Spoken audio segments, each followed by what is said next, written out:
All right, how's it going?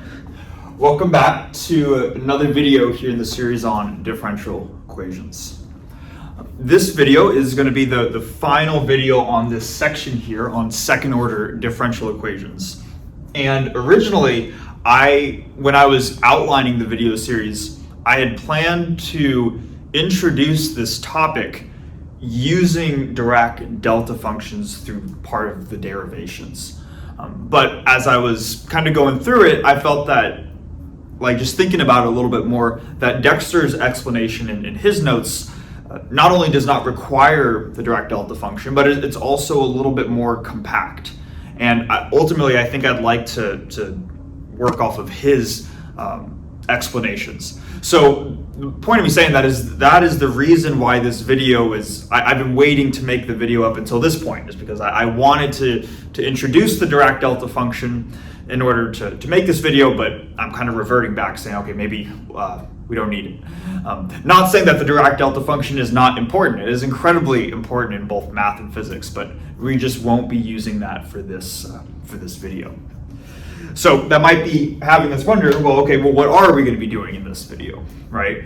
And to just give a very big picture idea for what we're going to be doing, let's suppose that we're trying to solve some differential equation that is non-homogeneous, right? And if we're solving a non-homogeneous differential equation, usually the first thing that should pop in our heads is that, the solution is going to be broken into a sum of two different components, right? Y sub c and y sub p. And we have these different ways for solving y sub c. Hopefully that's pretty standard in order to solve for this component right here. For y sub p, the general technique that we've used so far is to say, well, let's look at the structure of the right-hand side of the differential equation, the term that does not contain y or any of its derivatives, and let's just see what that function looks like. What does that term look like? And we'll, quote unquote, guess the y sub p, the structure of y sub p based off of what the right hand side looks like, right? And that's been the general technique that we've used so far. But as you could probably imagine, the natural question that will come up is, well, what if the right-hand side is this really weird-looking solution where there's not just an immediate answer to saying, oh, well, the solution, the y sub p guess should look like this, or it should look like this.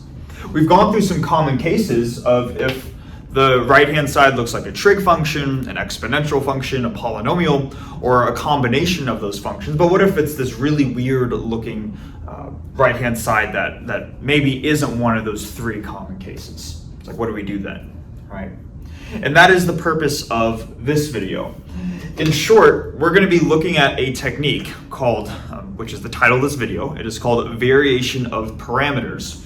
And the usefulness of variation of parameters is essentially, it provides a systematic way to solve for the y sub p component without needing to just look at the right-hand side and kind of guess what the solution should look like based off the structure of the right-hand side. This is a technique that you could apply to any right-hand side of the differential equation, which is really nice, right?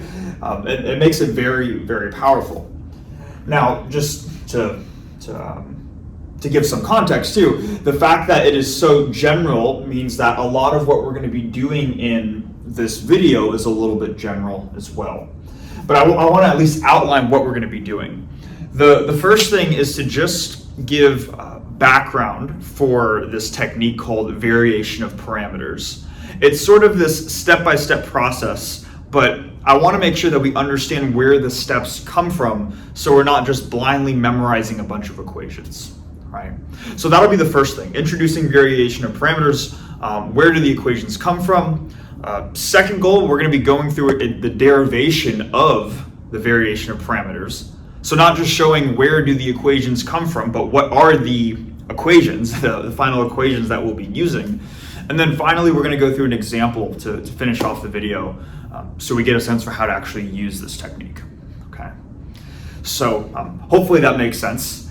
And if that makes sense, then what I'm going to do, just erase this, and I'll write out sort of this general second order differential equation on the board, and then we'll get started from there.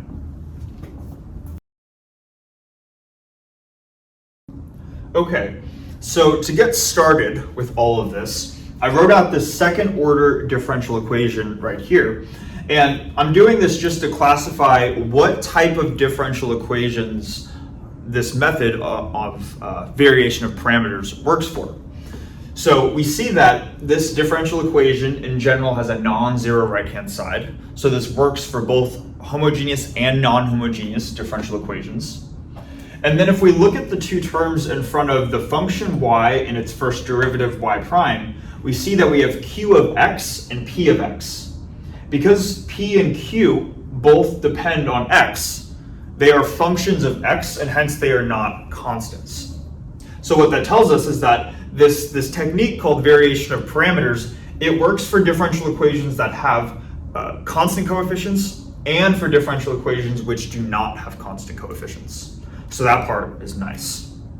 Now you could say here, do we require that the coefficient in front of the second derivative be 1? Because it looks like this coefficient is 1 right here. And the answer to that's actually no.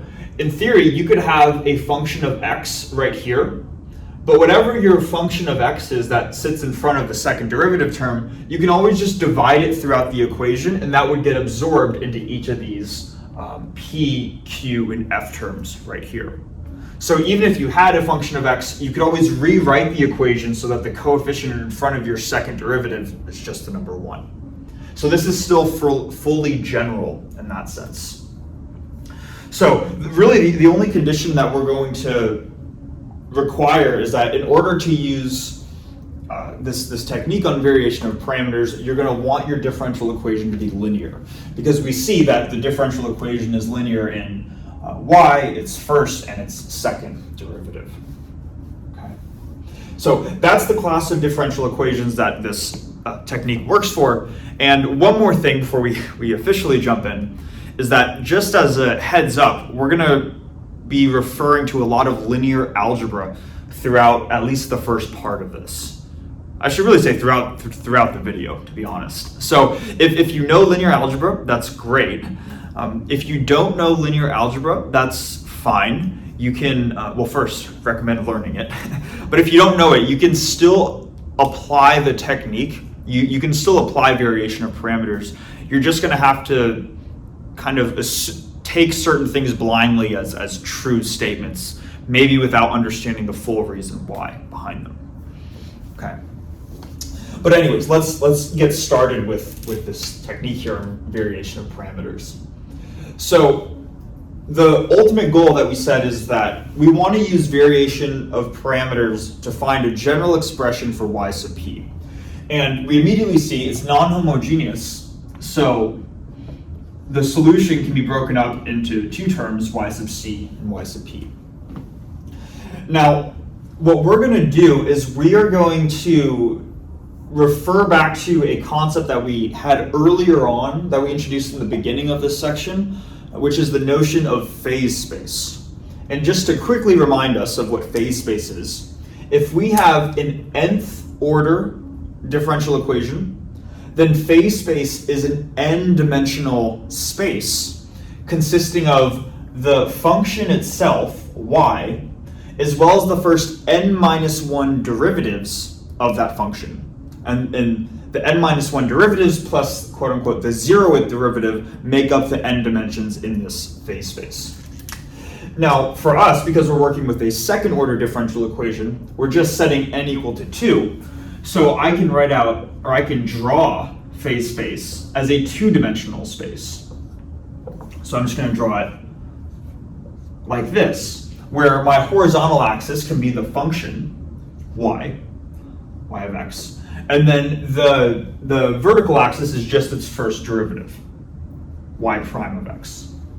Again, phase space goes up to the derivative that's one order lower than the highest derivative. So if the highest is second, it goes up to the first derivative. If highest is nth, it goes up to the n minus first derivative. Okay.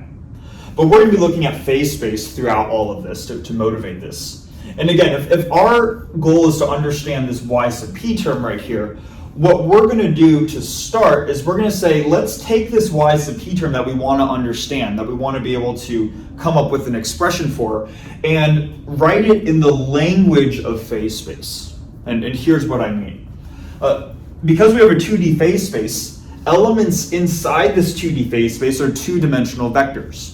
So if I want to write this as a 2D vector, maybe I can just come up with some notation and introduce a vector uppercase y sub p, where I have this little arrow to denote that it's a vector. It's going to be a 2D vector where the top component is the particular solution. This is ultimately what we're interested in. And then the bottom component is just going to be the first derivative. Okay? So we can construct this 2D vector y sub p, and because it's a 2D vector, it can exist in this two-dimensional phase space. And even though this is a super general problem right now, I don't know the specifics of these components, but I can still just visually draw it as a two-dimensional arrow in this 2D plane right here. So that's what I'm going to do. I'm going to say that maybe this arrow right here is the vector y sub p. And the ultimate goal of this video is to say, okay, well, how do we find y sub p? Because its top component is the y sub p, the particular part of the solution, which is really what we're interested in, right? So that's kind of the main goal for now. And to do that, I want to actually turn our attention not to the y sub p component, but to the other component, y sub c. If we were to look at the homogeneous version of this differential equation, that would be if I replaced, or essentially I set the right-hand side to 0, right? So I'd have y c double prime plus p of x yc prime plus q of x yc equals 0. So this would be the complementary version, or the complementary solution y sub c would satisfy this equation right here. Now we know from previous videos that because this is a second order differential equation, we are going to have two linearly independent solutions to this equation right here. We haven't rigorously proved that, but we've just accepted that kind of as a true statement. If this was an nth order differential equation, we would have n independent solutions. So let's just suppose that without going through the technique, or without going through specifics, I should say, because we don't know any specifics yet, let's just suppose that we found two independent solutions to this equation right here. We know there should be two. Let's just come up with some notation for them. So we can say that the two solutions we can call y1 and y2. y1 and y2. Okay. And again, I want to be clear. y1 and y2 are both solutions to the complementary equation, where we have the 0 right-hand side. They are not by themselves solutions to the overall differential equation. So we say, okay, we know there should be two independent solutions, call them y1 and y2. But now what we should do is we should be able to express these solutions in a similar way that we express the y sub p component, in this language of vectors living in this 2D phase space. So let's do that. Let's say that I have a first vector, uppercase y1, with a top component y1, meaning this function, first solution to this equation, the bottom component being its first derivative, and then the same thing with the y2 vector, equals this. The top component is going to be y2, bottom component is y2 prime, and it's going to look like this. Okay. Now, at this point, we want to make sure that we're clear about the fact that these are two solutions, but they're not just any two solutions, they are two independent solutions. We've seen throughout this video series that when solving for the y sub c term, we're always going to get two solutions. And even when they look like scaled versions of each other, usually there's some technique that we can implement to show that we can actually get two independent solutions. And that's going to be an important thing at this point. So not only are y1 and y2, those are two different solutions to this equation, but they are two independent solutions. And the fact that they are independent simply means that one component is not a scaled version of another. So maybe let me even write that out. So we can say that y1 is not some constant k times y2. They are inherently independent solutions. Say, okay, sure. But what does that mean now for these two-dimensional vectors right here? Well, if this condition is true, one function is not a scaled version of another, what that means is that this top component of my y1 vector is not a scaled version of the top component of my y2 vector. So if the top components aren't scaled versions of each other, then there's no way the overall vectors can be scaled versions of each other. Let me write that out down here. So because the top component has this inequality sort of ingrained into it, that implies that for our two vectors, that y1, it's impossible for y1 to just be a scaled version of the y2 vector because the top components aren't set up that way. And I'm just calling k just some constant, right? There's nothing special about, there's nothing special about k. So this is now a condition that gets induced on these two-dimensional vectors. And if we're familiar with linear algebra, when one vector is not a scaled version of another vector, at least in the two-dimensional case, that implies that these two vectors are linearly independent. Okay? That does not necessarily need to be true for, I don't want to go off on a linear algebra tangent or say anything wrong. But in the two-dimensional case, when these vectors are not scaled versions of another, then that means by default they're linearly independent. So this implies that y1 and y2 are linearly, I'm running out of space, are linearly independent. Okay. So that's kind of the first step that we're going to make. Now, if we have a two-dimensional space and we have two vectors in our two-dimensional space that are linearly independent, one statement that we can say is that these vectors then would form a two-dimensional basis in our two-dimensional space. And that's what we have right here. We have two vectors that are linearly independent, so these two vectors would form a two-dimensional basis in our 2D phase space right here. So because of this further implies that the set of vectors y1, y2 form a basis in the 2D phase space. Okay. As you can see, there's just a lot of inherent linear algebra that's going to be involved in this beginning part right here. All right. We say, okay, sure. So we now have a basis for our phase space, and hopefully one additional fact that we are familiar with linear algebra is that once we have an established basis for our space, any vector in our space can be constructed as a linear combination of basis vectors. And the convenient vector that we have expressed so far is this yp vector right here. So let's write that out right here. So because y1 and y2 can form a basis in our phase space, and because yp is a vector in the phase space, then it can be written, in other words, yp can be written as a linear combination of our basis vectors. So c1 times y1 plus c2 times y2, this. Okay? So still just referring to these linear algebra concepts at this point. All right.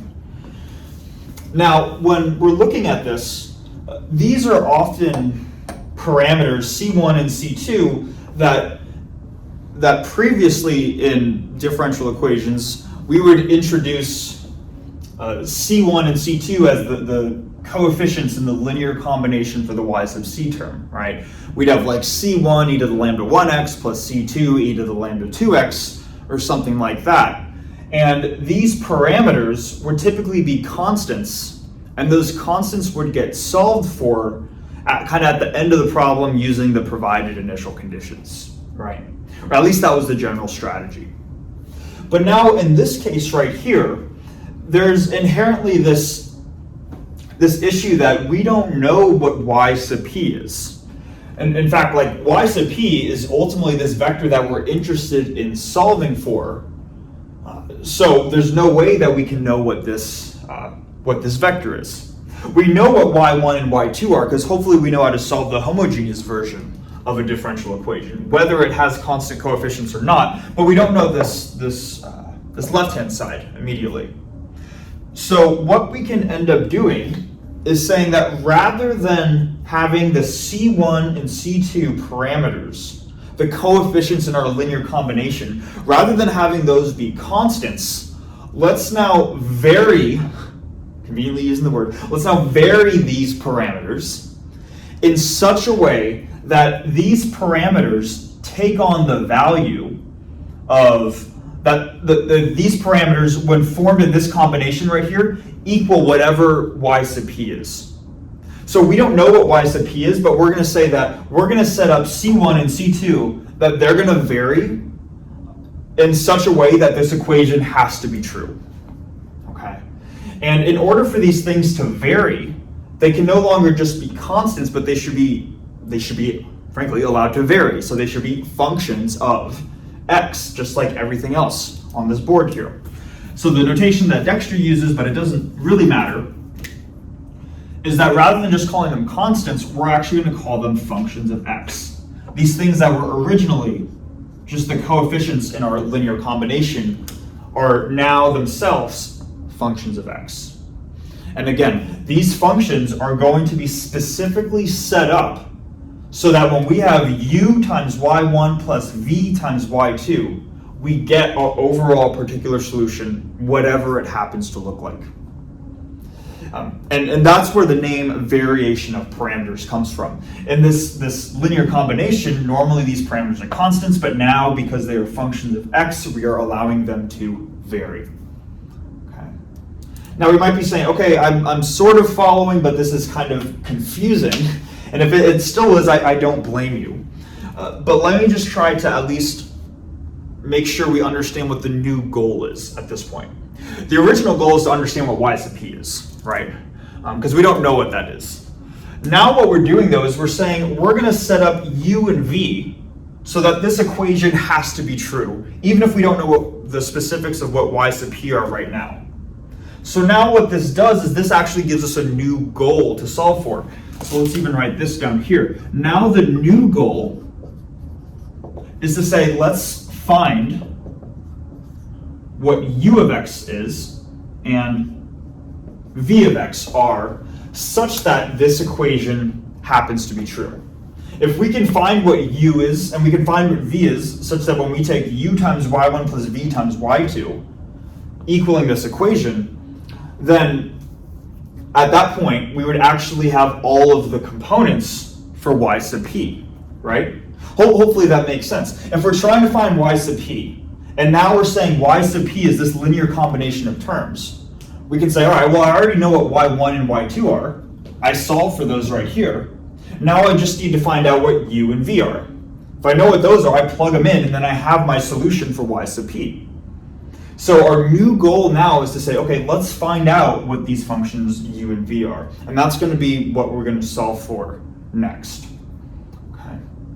So what I'm going to do, assuming that makes sense, that this is finding these is going to be our main task, I'm going to erase most of what I have up here, write out this equation right here, and then we're going to go through the process for solving for these varied parameters, u and v.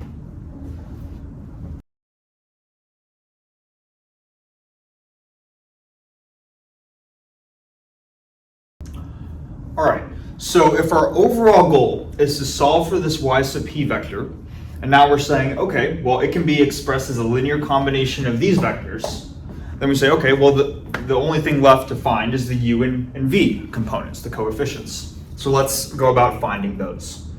So our first step is, right now we have this vector equation, and I'm going to rewrite this vector equation as two separate equations by looking at the top and bottom components. So what I'll do is, by looking at the top component, I'm going to have y sub p equals u times y1 plus v times y2. And again, all of these functions, every term in here is going to be a function of x, but I'm not going to write parentheses x just because it takes up a lot of time and space, but just know that's inherent here. And maybe let's call this equation 1. Then for the bottom component, I have yp prime equals u times y1 prime plus v times y2 prime, like this. And I can call that equation 2. Now I'm going to just introduce one more equation, which is I'm going to call equation 3. And I'm going to get equation 3 just by differentiating this bottom equation right here. So I take the derivative of both sides. If I take the derivative of the left-hand side, I just get yp double prime, whatever that is. And for the right-hand side, again, everything here depends on x, so I'm going to have two instances of product rule. For my first term, I'm going to take the derivative of the first times the second, so I'm going to have u prime y1 prime plus the derivative of the second times the first, so u times y1 double prime. So that would be the derivative of this term, and then the same thing but for the second term, right? So then we're going to have v prime y, let's make that v a little bit better, v prime y2 prime plus v y2 double prime, like that. And we're going to call this equation 3. Now what we're going to do is we're going to write out a convenient combination of these three equations right here. And this is going to be the convenient combination. And we'll see why we're going to do this in a second. So I'm going to write equation 3 plus p of x, the same p of x that's right here, times equation 2, plus q of x, or again, q of x is this function right here, times equation 1. And let's see what this quantity ends up equaling when we plug everything in. Just because it's going to take a little while, I'm going to just write out the equation down here. And I'll probably even erase this. Again, our goal is to find u and v. Hopefully we know that. And then we're just going to see what we get. What is this 3 plus p times 2 plus q times equation 1 quantity? What does that equal?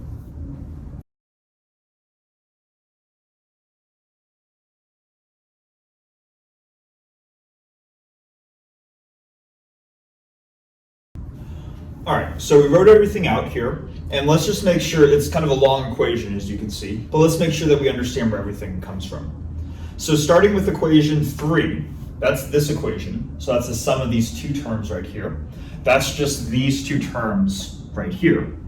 And then we have plus p times equation 2, and equation 2 is the sum of these two terms, that's what we have right here.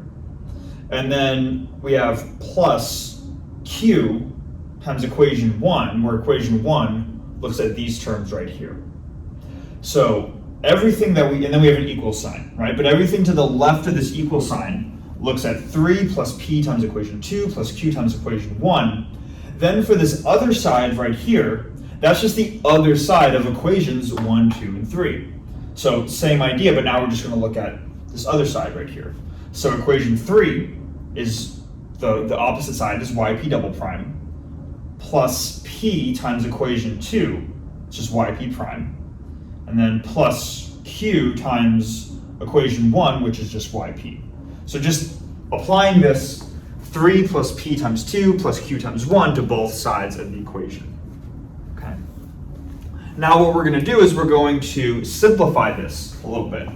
And to do that, let me start by just gathering all of the, on the left-hand side, all of the factors of u and v, and kind of just group those together. So what I can do is I'll start with the u terms, and I'm still going to have this first term right here. So I'm going to have u prime. Actually, let's not do that for now. So we're going to look at just the u terms, not the first derivative of u. So we're not going to look at u prime. We're going to look at the term that just contains u. So I'm going to have u out front, And then I have y1 double prime right here, plus next term with just u is this quantity right here. So this is p times y1 prime. Next term that contains just u is this one, which is plus q times y1, like this. Those are all the terms on the left-hand side that contain u by itself. And then we can do the same thing with the terms that just contain v, not its first derivative. So this term contains just v, so that's going to be y2 double prime, plus this is p times y2 prime times v. In other words, p times y2 prime. Hopefully you can see the pattern, and then we have v right here, so plus q times y2. Okay, so grouping all of those terms together, and then there are still the terms that contain the first derivative of u and the first derivative of v. Those terms are u prime y1 prime, so we're going to write those separately. So u prime y1 prime, plus, that would be this term right here, that would be v prime y2 prime. Like this. Okay, so that's what we have here, and then for the right-hand side, we can actually simplify this quantity, yp double prime plus p yp prime plus q times yp. We should keep in mind, what does yp conceptually represent? Well, it's just a particular solution, and the particular solution is the solution to this overall equation. So if I were to plug in y sub p double prime plus p times its first derivative plus q times the function, that overall thing should equal f of x. So what I can do is just replace this right-hand side here with the right-hand side of the starting differential equation, f of x. And not just that, but we can actually look at these terms, the first two terms here in parentheses. And by doing that, we should just remind ourselves what y1 and y2 conceptually represent. So y1 and y2 are both solutions to the homogeneous version of this differential equation, when the right-hand side is 0. So if we were to imagine this right-hand side is 0, that means for both y1 and y2, if we take its second derivative plus p times their first derivative plus q times that function, if they satisfy the homogeneous equation, that quantity should be 0. And conveniently, that's exactly what we have right here. So because y1 and y2 are both solutions to the homogeneous version of the equation, these terms must exactly go to 0, like this. So that actually simplifies a lot of what's going on here, and that just leaves us with these two remaining terms. So I'll write that out down below. So I'm going to have u prime y1 prime plus v prime y2 prime equals my function f of x. Okay? So we've done a little bit of manipulations and stuff like that, but really we started with writing out this convenient quantity and then just using properties of y1, y2, and yp to simplify the equation down to this thing right here. This is the first of two equations that we're going to use to solve for these u and v functions, okay, which is now our new goal, right? So what I'm going to do next is I'm going to just write this. We're going to hold on to this function. We're going to say this is good for now, but we're going to use this later. I'll probably write it up here, and then we'll solve for the next type of equation that looks like this after erasing everything.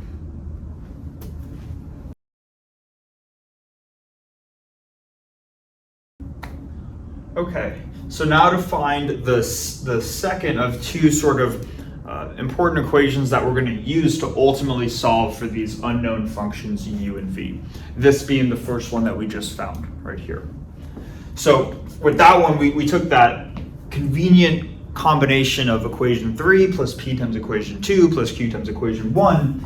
In this case, the second convenient quantity that we are going to look at is the derivative of equation 1 minus equation 2. Okay. Now, you could argue, or you could ask, well, like, why these specific quantities? Well, these quantities make the problem easy to solve. again, I am not the person that came up with this method by any means. Simply just saying that this is where the equations are coming from. So if you take these convenient combinations, you get convenient answers. Somebody else has figured out that these are the options to look at, or these are these are the quantities to look at. All right. Let's actually just compute this thing. So for the derivative of equation 1, that's just applying product rule to both terms in here. So if I take the derivative of this, I'm going to get u prime times y1 plus u times y1 prime. That's product rule of the first term, plus product rule of the second term. So v prime times y2 plus v times y2 prime. And that's going to be the derivative of equation 1. Now I'm going to subtract that from equation 2. So I'm going to subtract that from u y1 prime plus v y2 prime, like that. And all of that was for this side of the equation. Now I need to do that to both sides of the equation, all right? So then I write my equal sign, and then I say, okay, let's take the derivative of equation 1 on this side, which is just the derivative of yp prime, and subtract that from this side of equation 2, which is also yp prime. And now it's just a matter of simplifying things. Probably the most obvious one is that the right-hand side here is some quantity minus itself. So this thing just goes to 0, or right-hand side of 0. And now looking at this here, we got a bunch of terms, but some of these are going to cancel with each other.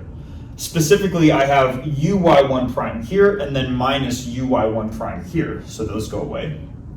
And then similarly, I have vy2 prime here minus vy2 prime here, so those also go away.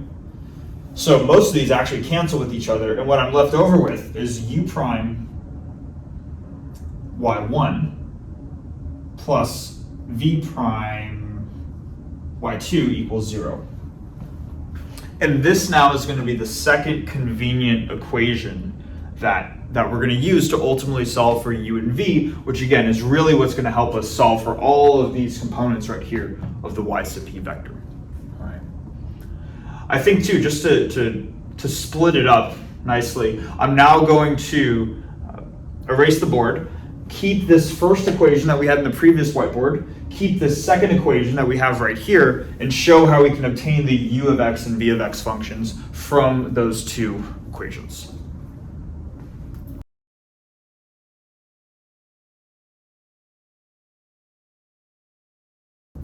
All right, so we're almost done here. We've done a lot of the work already. We found these two equations right here, and they kind of look similar, at least the left-hand side does. And what it almost looks like is this top equation right here, it's the one we just found, almost looks like some linear combination of y1 and y2 equals 0. And the bottom one, which is what we found in the previous whiteboard, is some combination of y1 prime and y2 prime equaling the right-hand side of this function f. And that's one way of interpreting this, but I would argue that another way of thinking about this is to actually say that we, in both equations, we don't have just a combination of the y1 and y2 terms, but we actually have a combination of the u prime and v prime terms like this.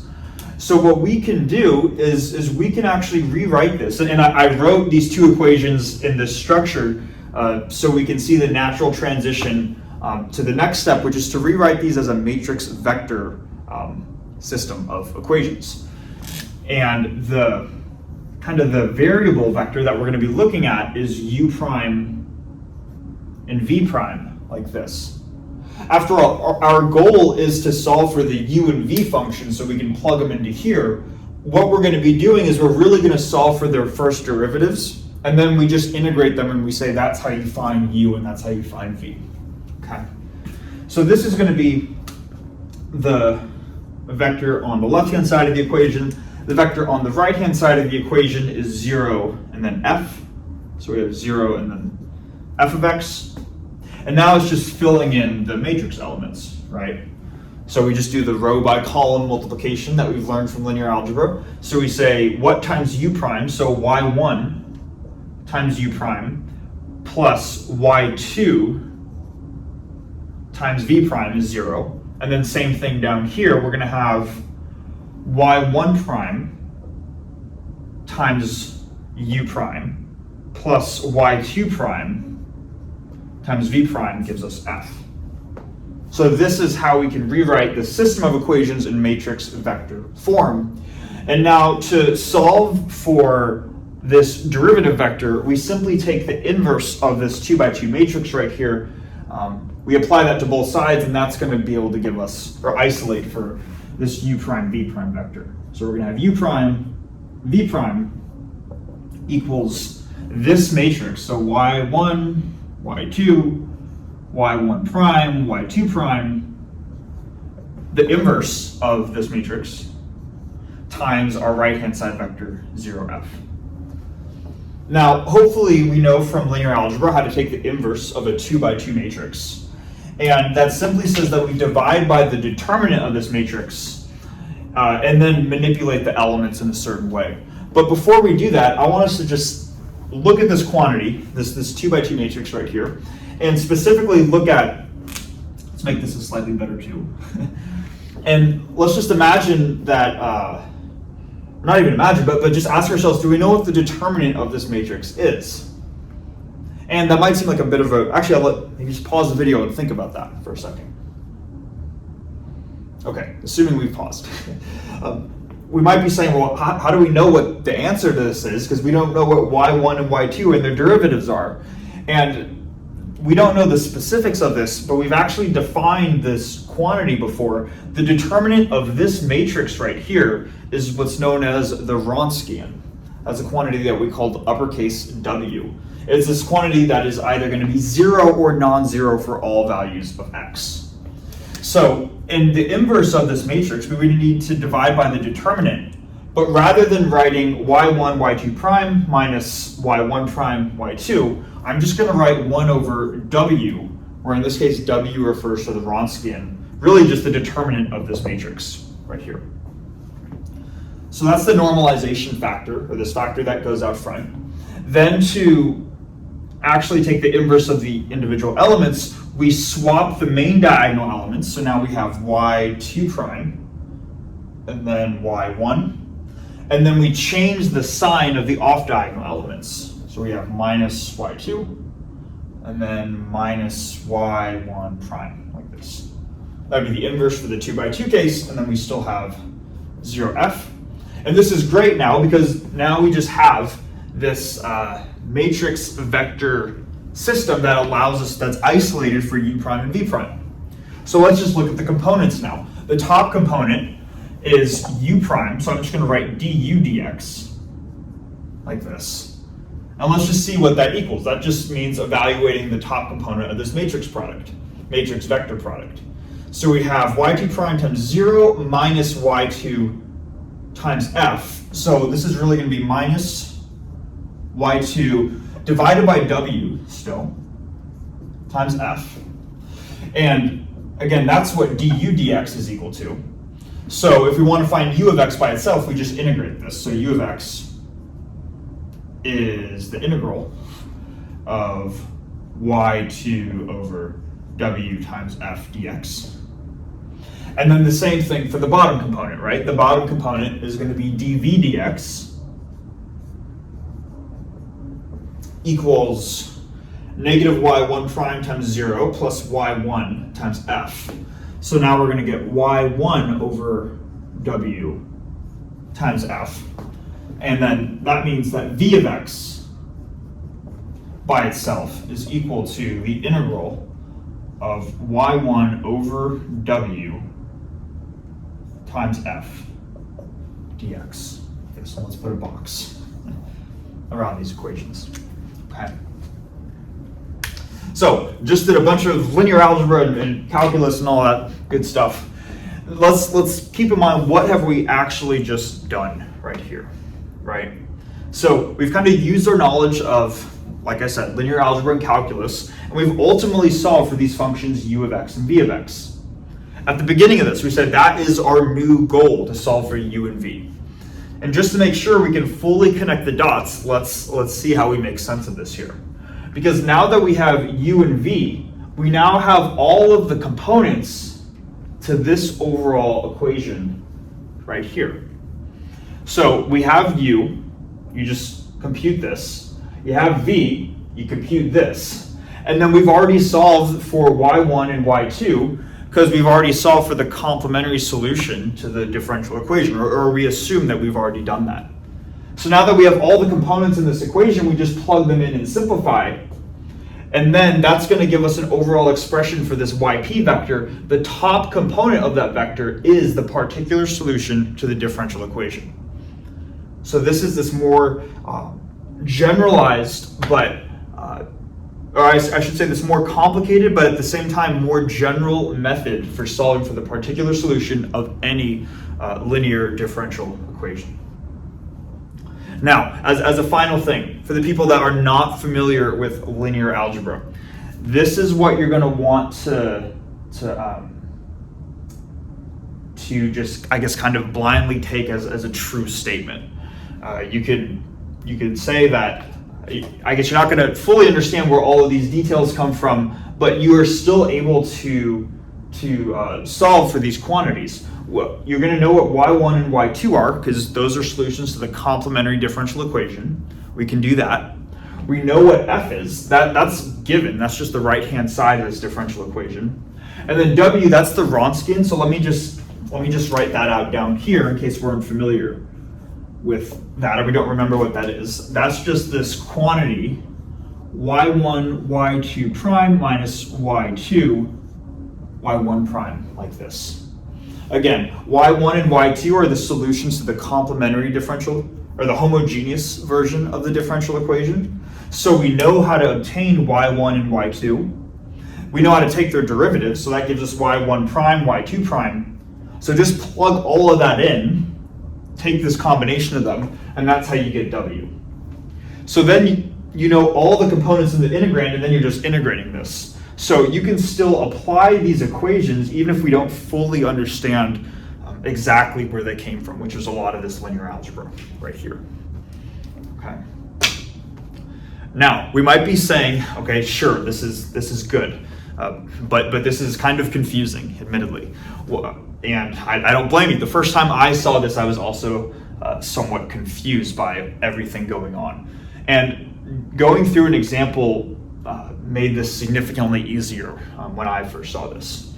So what I'm going to do is I am going to erase everything. I'm going to write out the example up here. We're going to use that to finish off the video. And I'll keep these definitions handy with us. I'll maybe write those over there, and then we'll be able to refer to them throughout the problem.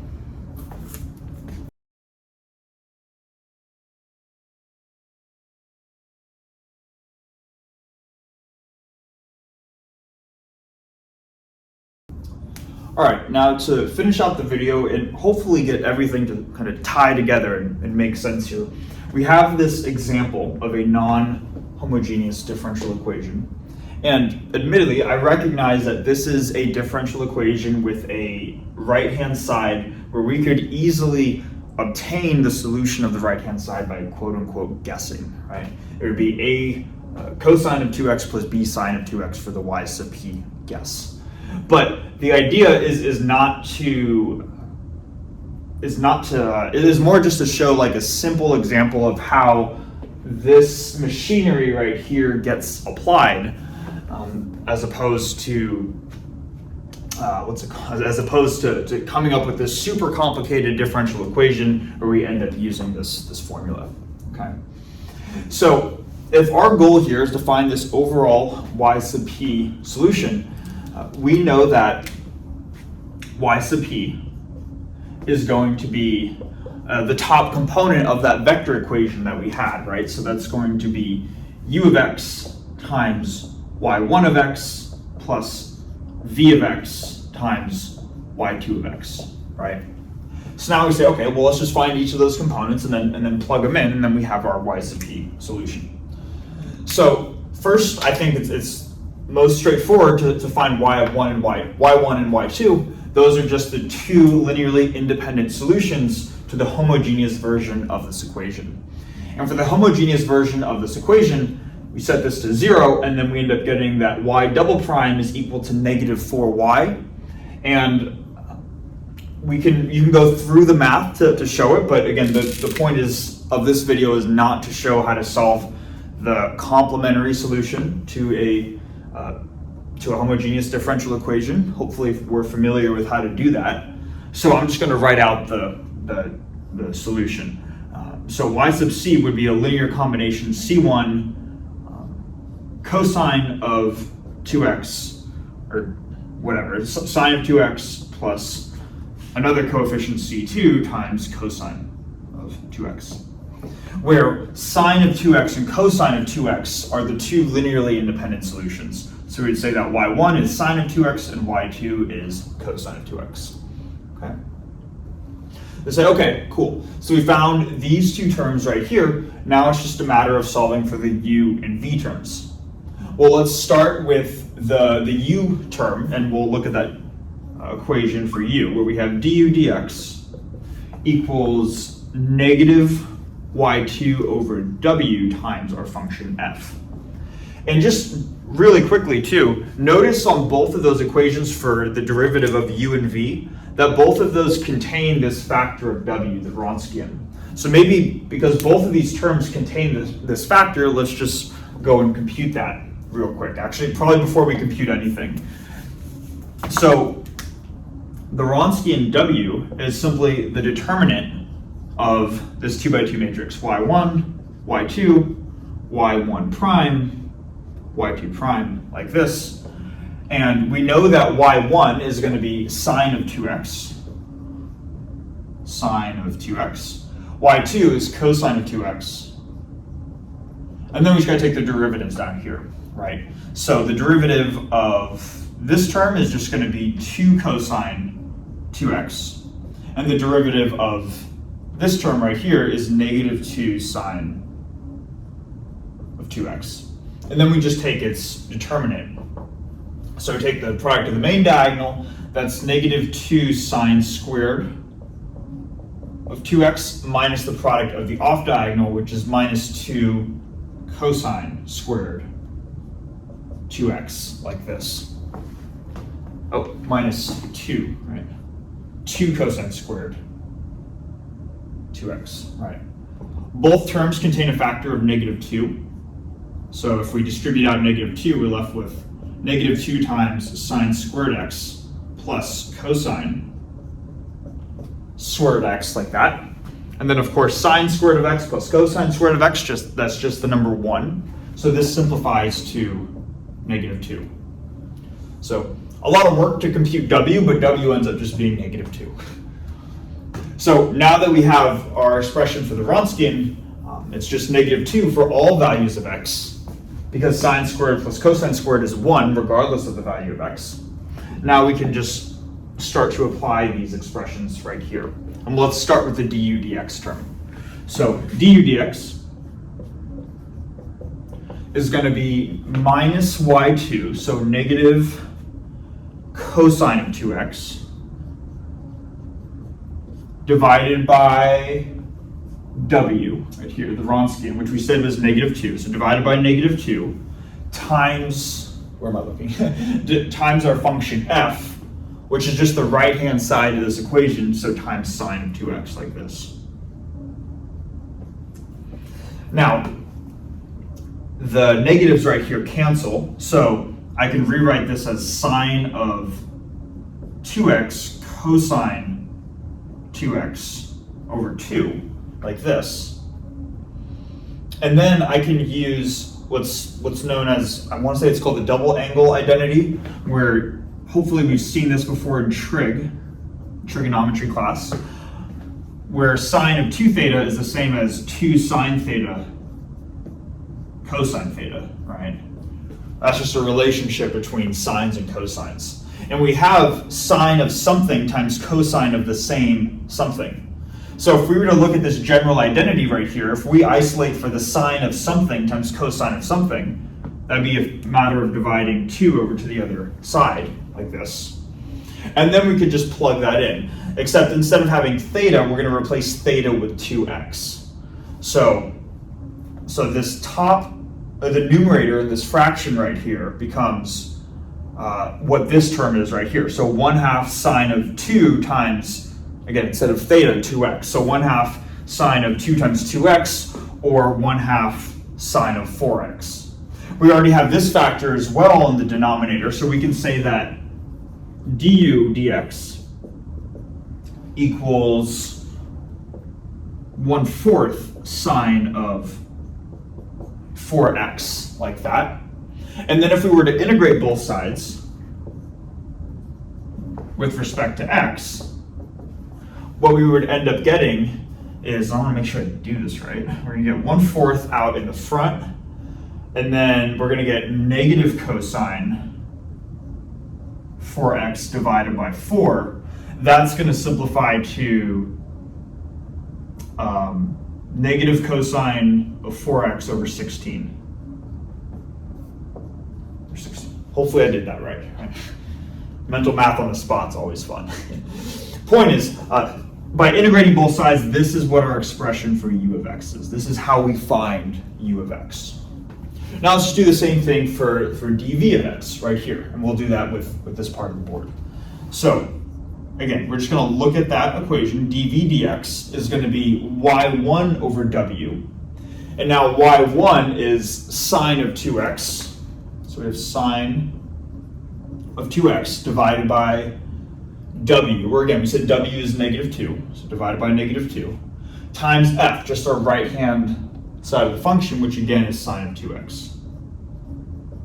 We can simplify this to minus 1/2 sine squared of 2x, like that. And now we can just use another trig identity to kind of simplify this so that the integral becomes slightly easier. Because again, ultimately we want to integrate dv dx to get v of x by itself, right? So the identity that we're going to use is this sine squared theta identity. This is the same thing as 1/2 times 1 minus cosine of 2 theta. This is just another trig identity that hopefully we have learned at some point, okay? And again, instead of having theta here, we're going to replace theta with 2x because that's the input to right here. So I'm just going to use this trig identity to rewrite this equation down here. So on my left-hand side, I have dv dx equals this thing. So I have -1/2. So I have -1/2 times sine squared, but sine squared is this thing. And there's a factor of 1/2 here. So those combine to -1/4. And then I'm going to have 1 minus cosine. And then instead of 2 theta, again, I'm going to have 2 times 2x, which is just 4x, like this. This is the expression for dv dx. So if I integrate this with respect to x, I'm going to get -1/4, and then the integral of 1 is just x, so minus 1/4 x. And then, let's see, the negatives are going to cancel. It's going to give me plus. And then integrating cosine of 4x, that's going to give me sine of 4x. And then instead of, and then we're going to divide by 4, there's already a prefactor of 1/4, that's going to be 16. I think that's right. Again, mental math on the spot is not my strong suit, but hopefully we did that correctly. And if we did, this should be the expression for v of x right here. So we have a ton of stuff that we've just done, but ultimately what we've been doing is we said that y of p is this combination of terms, and we now know what u is, what y1 is, what v is, and what y2 is. So let's just simplify, let's just write in everything, and the answer will be right here, and then we'll call it for this video. So for u of x, we have this term, so we have minus cosine 4x over 16 So that's u, but then we have u times y1, where y1 is sine of 2x. So I'm also going to put sine of 2x in the denominator. So this overall fraction right here is the product u times y1. Then we have plus v times y2. So there are two terms with v, or I should say v has two terms in it. And then y2 is the cosine term, so we want to distribute cosine into both of these two terms. If we distribute cosine into this term, we're going to have, it's going to be sine of 4x times cosine of 2x over 16 minus, and then if we distribute cosine of 2x into this term, we're going to have x cosine, running out of room, x cosine 2x over 4. And this whole thing that I'm about to box right here, this would be the solution for the y of p term right here. Okay. So that is the process for how we would go about using these expressions from variation of parameters to find this general expression. And part of why this equation is nice too is you could actually go through solving this and then determine for yourself that you have to use, I believe this is a difference of, you have to use like cosine A sine B minus sine A cosine B, or one of those types of identities to simplify this a little bit. But if you do a bit of simplification, you should find that the solutions match between kind of the standard method that we already know how to do versus this variation of parameters method right here. Okay. So thanks so much for watching. I know that's kind of a lot all at once, but hopefully the individual steps make sense. So yeah, thanks again. I will see you guys on the next one.